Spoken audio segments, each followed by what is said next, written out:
Dehydrating my final hot pepper harvest. With cold temperatures nearly here, I really needed to harvest what was left of my chili peppers. So I started with my jalapenos.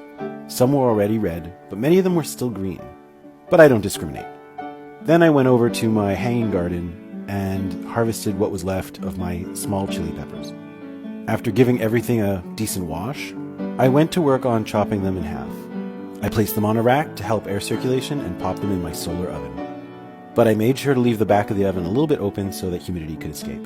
But by the end of the day, they still hadn't dried very much. So I placed them in the fridge, and the next day I pulled them out and put them on my tray again. While it was at it, I put some ginger chops on a tray, and I placed everything in the solar oven for another day of drying. And while they did look drier after a second day, they still were not done. So I placed them in the fridge, and the next day I pulled them out again. A third day of dehydrating seemed crazy, so I just cooked them dry and placed them in a jar.